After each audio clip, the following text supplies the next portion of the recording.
दोस्तों आज बात करते हैं एक ऐसे पौधे की, एक ऐसी बूटी की जो हमारी ज़िंदगी में रोज़मर्रा इस्तेमाल होती है, लेकिन हमें फ़ायदा उसका नहीं पता।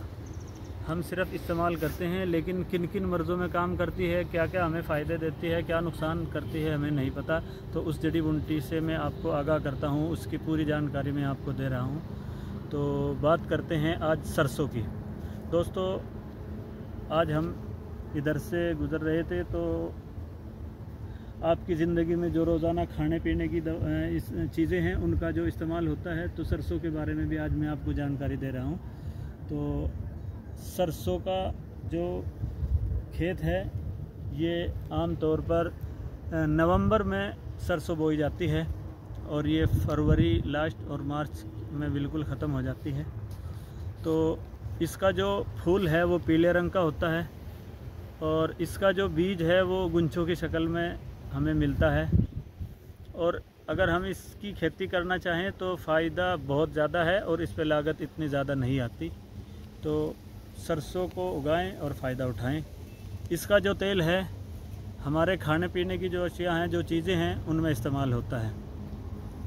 तो सरसों जो है अगर हम इसका तेल इस्तेमाल करेंगे तो हमें क्या क्या फ़ायदे पहुंचाएगी वो मैं आपको बता रहा हूं। दोस्तों सरसों का जो तेल है, सबसे पहले इसका कोई नुकसान नहीं। अगर हम सरसों का तेल इस्तेमाल करेंगे तो हमें क्या क्या फ़ायदे मिलेंगे वो बता रहा हूँ। सबसे पहले तो जो आंतों के अंदर एक खुश्की होती है, जो कब्ज़ की शिकायत किसी को के आम तौर पर सभी इंसानों को होती है, तो उसमें बहुत बेहतरीन काम करती है। आंतों की खुश्की के लिए सरसों का जो तेल है वो बहुत बेहतरीन दवाई है, लेकिन लिमिट। अगर हम अनलिमिट इसको इस्तेमाल करेंगे तो इसके नुकसान भी ऐसे ही हैं। जैसे घर में हमारी माएँ बहनें होती हैं, पहले जो बड़ी बूढ़ी औरतें होती थी हमारे घरों के अंदर, वो सरसों का तेल जो इस्तेमाल करती थी तो घर के अंदर चम्मच या चमचे होते थे, तो वो उनके उसमें लेके हमारी सब्ज़ी में डालती थी। अब हमारी माएँ बहनें क्या करती हैं, बवासीर वादी, बवासीर खूनी, टाइफाइड, जिरियान, हर्पीस, कोलेस्टेरोल, इन मर्ज़ों का बिल्कुल गारंटी से इलाज किया जाता है। मर्ज़ ठीक ना होने पर उसको पलट देती हैं, पूरा तो नहीं, लेकिन आमतौर पर उन्हें नहीं पता होता कि कितना हमने डाल दिया, 50 ग्राम, 100 ग्राम, 200 ग्राम, उसमें हमें कुछ अंदाज़ा नहीं है। तो सबसे पहले सरसों का जो तेल है उसको लिमिट से इस्तेमाल करें, चम्मच से या चमची से।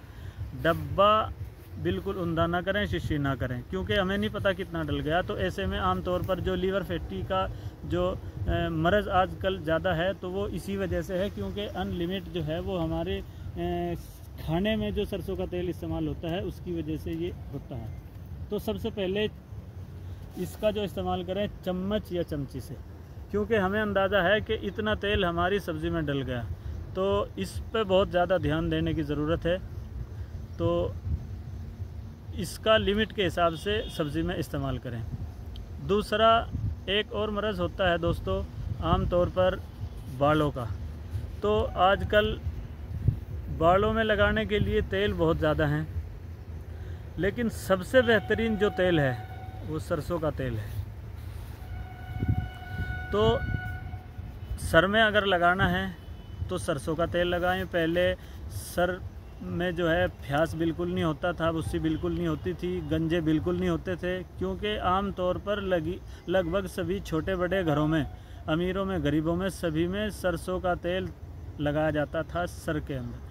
अब तो एरे गहरे नत्थु खेरे सभी ये तेल दे दो जी, वो तेल दे दो जी, इसीलिए गंजापन और सर के अंदर जो खुश्की है वो बढ़ गई, सिर्फ इस्तेमाल न करने की वजह से सरसों का तेल। तो दोस्तों सरसों का तेल जो है वो लगाने में भी इस्तेमाल करें। और आम तौर पर पहले जो बड़ी बूढ़ी होती थी वो सर को धोने के लिए खल को इस्तेमाल करती थी सरसों के, और शैम्पू वगैरह। उसके बाद हमारी ज़िंदगी में शैम्पू आ गया, उससे पहले मुल्तानी थी। तो सबसे बेहतरीन जो सर धोने के लिए है वो सरसों की खल है। तो दोस्तों सरसों का में इस्तेमाल ज़्यादा करें, सरसों के तेल का इस्तेमाल ज़्यादा करें, सरसों की काश्त को ज़्यादा बढ़ाएं। और आजकल तो बाज़ार में जो रेट है वो काफ़ी अच्छे मिलते हैं, सरसों के भी और सरसों के तेल के भी। तो कम लागत से अच्छी खेती, अच्छा मुनाफा अगर आपने करना है तो सरसों का इस्तेमाल बिल्कुल करें। सरसों की बुआई ज़्यादा से ज़्यादा करें और फ़ायदा उठाएं। बवासीर वादी, बवासीर खुन्नी, टाइफाइड, जिरियान, हर्पीस, कोलेस्टेरोल, इन मर्ज़ों का बिल्कुल गारंटी से इलाज किया जाता है। मर्ज़ ठीक ना होने पर आप तक पहुँचे तो हमारे चैनल को सब्सक्राइब करें और यही फ़ायदा दूसरे को भी पहुँचे तो आप हमारे वीडियो को लाइक करें, शेयर करें।